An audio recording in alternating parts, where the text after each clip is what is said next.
When I first started running for a team in 7th grade back in 2014, I honestly did not see myself continuing to run in high school and definitely not continuing to run at the collegiate level.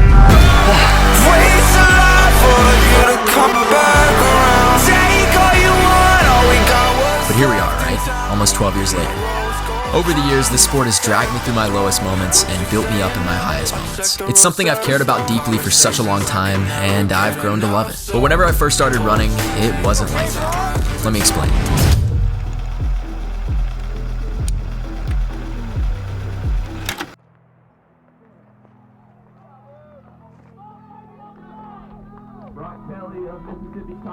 Way back in 7th grade, running was something that sucked. I absolutely hated it. I didn't want to continue running at any level, really. I had been a swimmer, and I had learned how to push myself in swimming. Didn't really like swimming. Decided running was a little bit better. And as I adopted running, I found out that I was pretty good at it.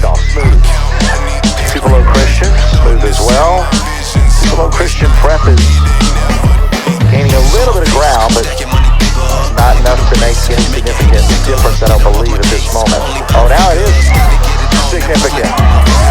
So close at the end. Tupelo Christian prep took it from Simmons at the end. I soon found myself ranked as one of the top runners in the state of Mississippi, which if you know anything about the state of Mississippi, it is historically not a very fast state. Take that as you will. It didn't mean I was one of the best in the country, but it meant that I was one of the best in the state. And that was kind of a cool experience of being like, oh, well, maybe I'm actually all right at this whole running thing. Even though it sucks, maybe I should continue pursuing it. And so that's what I did. I fell in love with this idea of showing up every single day, because every time that I would do that, if I did it enough times over an extended period of time, then I would end up with results. So it's like if I showed up and I did a workout, and I did a long run, or I did an easy run, and I did this enough days in a row over an extended period of time, then my times would drop and I would get faster. And by the end of the month, I would have a faster PR in the 5K, or by the end of the season, I would have a faster PR in the 5K. And it was just this process of here's inputs and here's outputs. So whenever I first got to TCPS, the school record in the 5K was just under 20 minutes, I think. And whenever I left, we had 5 guys that could run under 18 minutes, and I was running under 16 minutes. So over the span of 6 years, we went from a team that had like 1 or 2 guys that had ever broken 20 in the 5K to having an entire team under 18 minutes and having a team average at the end of the season of 16:40 or something along those lines. So this was truly like an incredible experience. It's something great to be a part of. And I learned a lot of lessons along the way, and I learned how to push myself, and I learned the value of a team, and I learned how to build those relationships with those people around you. And whenever you do build those relationships, it ends up yielding results on the course. And then in the fall of 2019, which was my senior year in high school, I signed with Mississippi College to continue running at the collegiate level. Yes, sir. Hey, Brock, let's go. Let's go, Brock.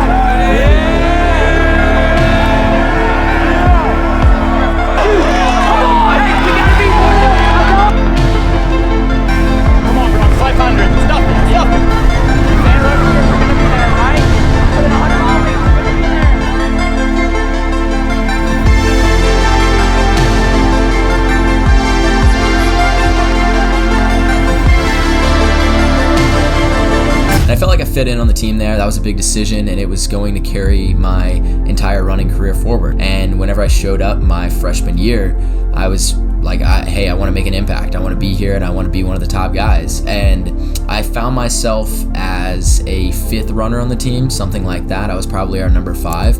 And there was a lot of pressure in that. And then I ended up getting hurt. And with that injury, I was out from October until April.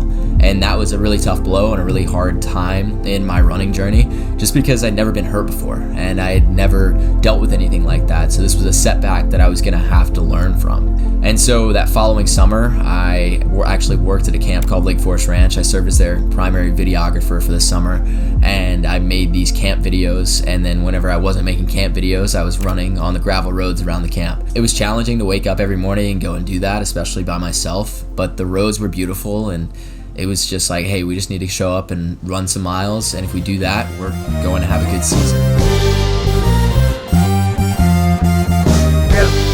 Go get him.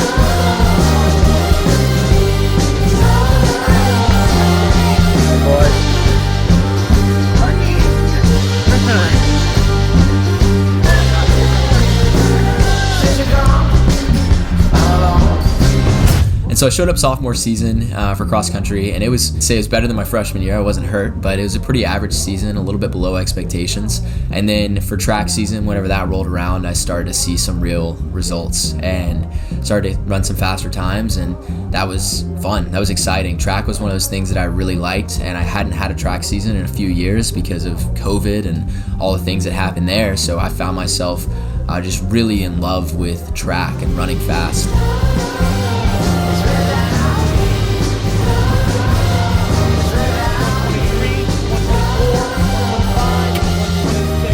And then looking forward, that following summer, me and a few friends moved out to Lynchburg, Virginia, and we bought a house, or we rented a house on Airbnb. We started training like freaking madmen.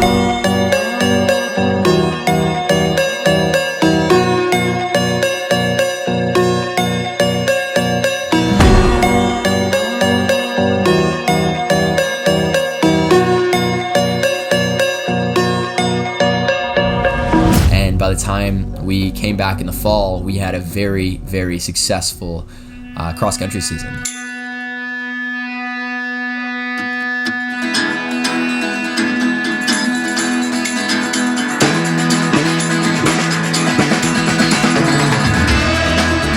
it was just like the work paid off, and we could see the benefits, and we could reap those benefits in the fall. And I think that was my junior year, and that was one of the most successful seasons I had ever had. And then at the end of that season, I ended up getting the flu, and it knocked me out at nationals, and I ended up being a pretty bad ending to the season. And so, trying to learn from it. Definitely ready for track season, ready to get some shorter races in. I feel like that's where I thrive usually. But the team did incredible. Placed 12th, highest placement out of the South region.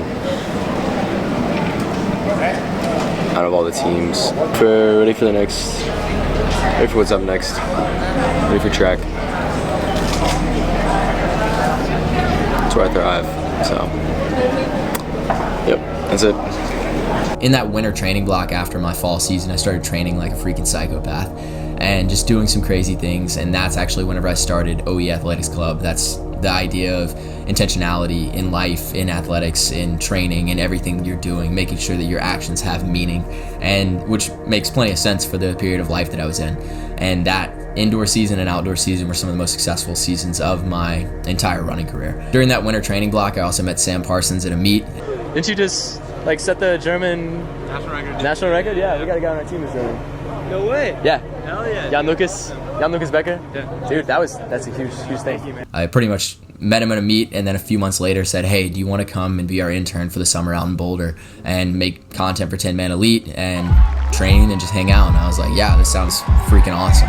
And so that was what my summer was going to look like. And I was coming off of a successful track season. I said, hey, let's just build up some mileage. Let's see how strong we can get, because cross-country season is one of those things that I've never really been that great at, and I just want to get as good as I possibly can at it. Gucci on my feet, Gucci on my face. Yeah, get up on my face. Damn, hurry, Half marathon at 1:16:51. Stuff was hard. Oh, man. And I know that building mileage is going to be the key to that. And if I can build up mileage and build up strength and continue just lifting weights and doing everything right, then I know that I'm going to be set up for a really successful season. And then maybe I could get into like an All-American in cross. And that was the goal. And so I documented the entire training journey over the summer. It was running 100 miles a week, and that was the training journey was building up to running 100 miles a week. For 12 weeks in a row, I averaged 92 miles a week. Being able to do that today was big. Being able to capping off a 100-mile week with a Gold Hill long run with some of the CU guys, that's just historic. Like, that's super sick. And yeah, I'm feeling stronger than ever. I feel like I've been able to put in just so much good work over these last 5 weeks, and it's going to carry into my season. And I appreciate all you guys for following along on here. And then I ended up getting a stress fracture, and I was out. So I felt the fittest of my entire life. I've never felt that fit. I've never felt that good in running.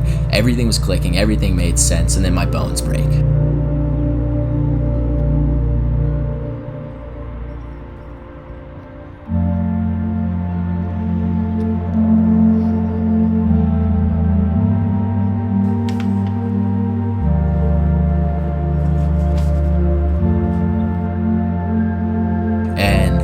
that was heart-wrenching. So I had to take a step back there and realize that, okay, like I'm gonna have to do something else throughout this training block. And I was just kind of in a reflective period of like, okay, I guess the season's over, I guess that's it. And it's kind of relieving because you don't have the stress of like racing and stuff, but you also just know that you would have been there and you would have been able to compete, and it was just a tough period. So I started cross training. I started going to the pool every day and swimming what I called the daily mile, which ended up being a series later on as I started to make a video every single day documenting my journey from stress fracture back to health. And in this journey, it was like, I called it the daily mile because I was swimming a mile at the pool every day and slowly built back up into running and into racing.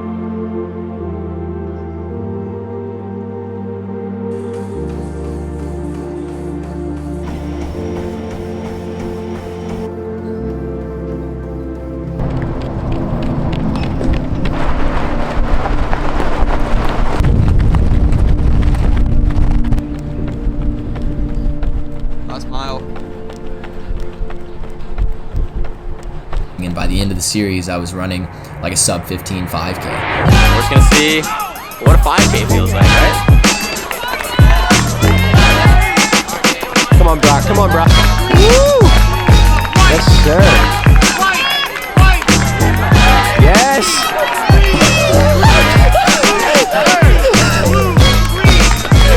Dude.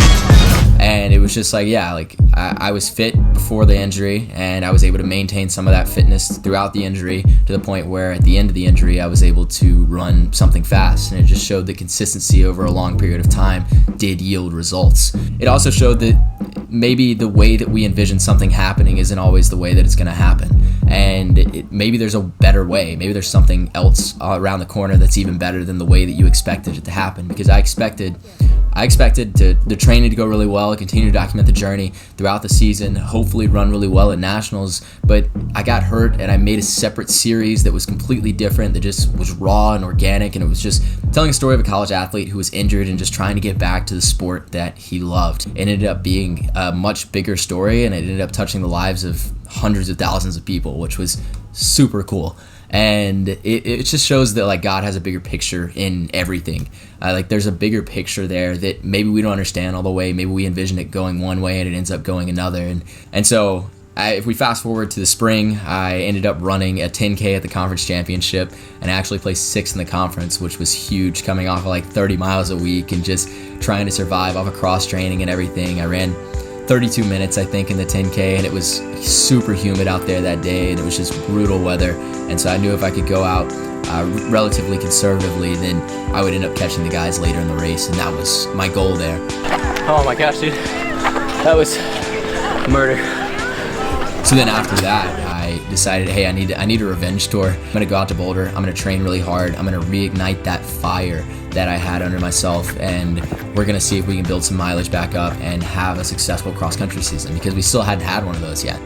But as I got out to Boulder, I realized, hey man, I'm kind of injured right now. Like I'm kind of still battling this injury, and nothing is really getting better, and I'm not able to run the higher mileage that I'd like to run. Even though I was willing, my body wasn't able, and so I had to just kind of reassess and try to figure stuff out, and it was just tough to navigate at the time. And I was lifting and just trying to do everything I could to make the injury go away or to work with the injury, and nothing was really working the way that I wanted it to. And so by the time I got to cross-country season, my confidence was just kind of low, and it was just a tough period in my life where I was just trying to navigate running and trying to just figure out how to combat this injury and how to come back at the same level that I'd been at before.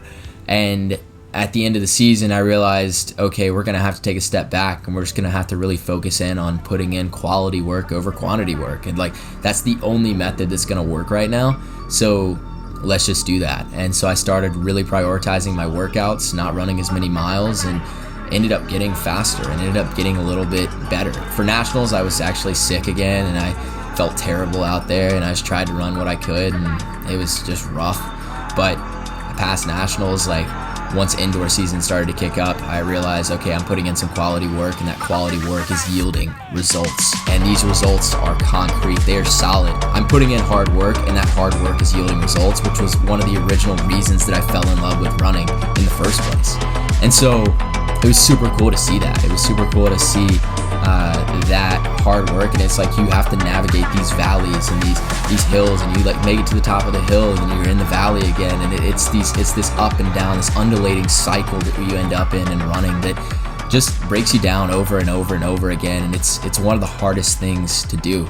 And through the process, you learn so much about yourself. Didn't catch the bus. It's all right. This dude did. One down, one to go. Should catch it, man. Tried.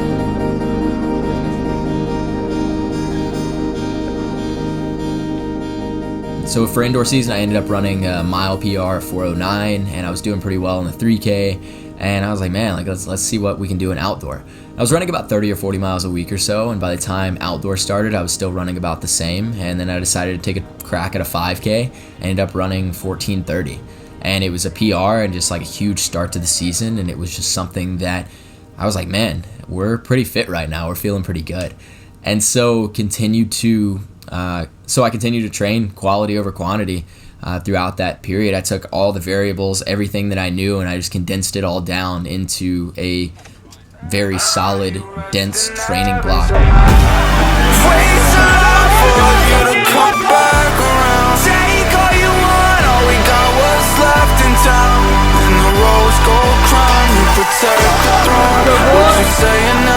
Check the Rosetta Stone conversations I can never get enough. So every time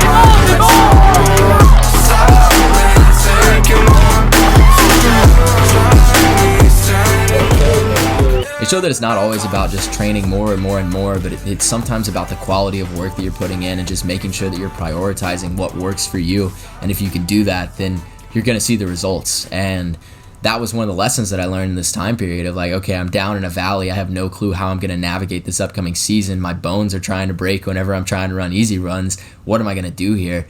And realizing, okay, let's just put in some quality work. Let's run a little bit faster. And what's going to end up happening is you're going to be more efficient, and that's going to yield better times. Like you're going to have those results that you've been going after. And then now as we're looking at conference, it's one of those times that it had its high moments and its low moments. We've been lightning delayed for an hour now. The gun was supposed to go off right now. Yeah. That's crazy.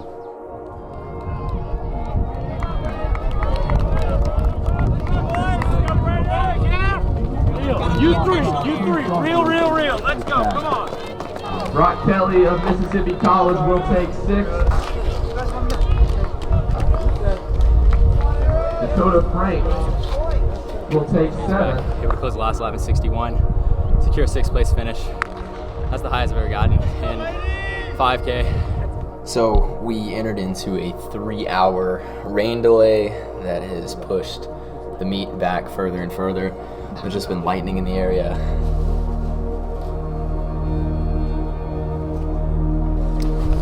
So we're running a 1500 at 7:30 this morning. It's currently 6:10 in the morning. This will be the earliest 1500 I think any of us have ever run. Yeah. It's exciting.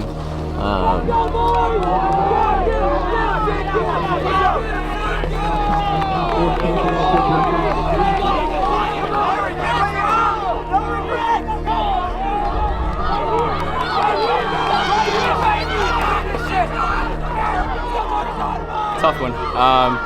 Didn't really feel like I had the gears, and I don't know. It could just be just early in the morning. Just wasn't ready for it. Wasn't quite warmed up enough. I don't know. But I just kind of I found myself in the back, and usually I'm pretty comfortable there.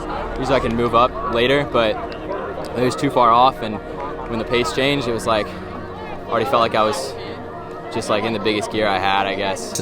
You want there to be a perfect fairy tale ending at the end of the conference. You want to walk away feeling like, yeah, we did everything we could. That was all we had. And I think I am walking away like that, but I'm also like, man, I don't even know what went wrong in a couple of the races. And I'm like, dang, that sucks. Because in the 5K, I ended up running a really good race, went out conservatively, chased down the pack at the end, and ran a smart race. But in the 1500 and 800, I went out hard, but my legs just wouldn't turn over. And it just didn't feel like I was able to actually go for what I wanted to go for. And that was tough. That was challenging. It was one of those moments where I was like, man, like my legs just aren't working right now. And maybe it was just fatigue built up from the 5K. Maybe it's just been a long season. Maybe I raced too much. I don't know. But I tried to show up and I tried to do everything I could. And when the pack left, and I was just stuck there. That's a devastating feeling when the pack makes a move and you can't match it. And you're like, man, I'm trying and I just don't have anything. The legs are shot. This is it. So you kind of lose some confidence there at the end of the race and jog it on in. And so what's in it for the people that never make it out, or the people that get hurt or sick, or the people that have off days? That's like the real question. And I think it all comes down to the lessons that you learn throughout the process of distance running throughout an entire career. Through the ups and the downs, as you're trying to strive for your best, what lessons are you learning along the way that you can apply to your life? If I think back on my career, there's been so many times where I've been knocked down and just thrown into the dirt. And even though I was thrown into the dirt, I decided to get back up and continue moving forward, because that was the only path forward. Like, the only path to go on was forward. And I kept getting knocked down and I kept getting back up. And as I got back up, I just tossed my hat back in the ring and I went for it again. Because even though all the odds were stacked against me, I was like, well, the least I could do is try, right? The least I could do is show up and just do what I can on the day and just try. And walking away, like, I don't think I have any regrets, you know? Walking away from my career, I don't think I have any regrets. Like, it's been good. It's been successful. It's been fun. It's been a great experience. I've learned a lot of lessons along the way, and I think those lessons are some of the most valuable things that I'm going to take away from this sport. Not the gold medals, not the times, even though I do have some gold medals and I do have some times and I have all the stuff, but it doesn't matter. Like, those are the things that really matter. What matters are the lessons that I learned along the way. That's the most important thing. I try my best to find you in the morning and the night. I know there's so much love, it's blinding. This coffee's good. Get it right. That's like an eternity. I would have turn it up. I didn't even ask the question. I'm not perfect at this, but every time I step on the track, I try to put it all out there, and I try my hardest to be the best that I can on the day. And sometimes it doesn't go that way, but when it doesn't go that way, I attempt to learn from those lessons and learn how to make it better next time. It's not always going to be perfect, and it's not always going to go according to plan, but there are plenty of lessons that you can learn along the way. And when I want to quit and throw in the towel, I'm faced with this option of tackling the hardship now or facing it sometime later down the line in life. Whenever you don't conquer a hardship right in front of you right now, what ends up happening is it finds its way into your life later.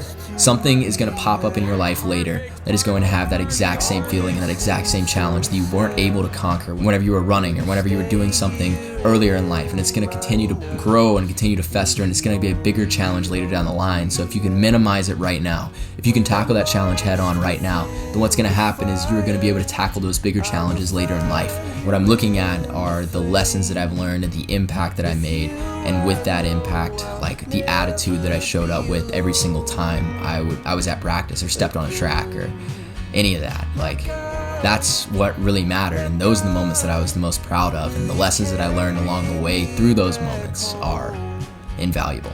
Thanks for watching this video. Thanks for tuning in for the whole thing. You guys are freaking awesome. And yeah, I'm not gone forever. I'm actually running a marathon in about 6 weeks. So I'm gonna be making videos on here, gonna be making videos on Instagram, and gonna be continuing to document my journey in life and the lessons that I'm learning in life and everything along the way. So if you're into that, if you wanna stick around, wanna subscribe, wanna like the video, that'd be super sick. Anyways, I'll see you guys in the next one.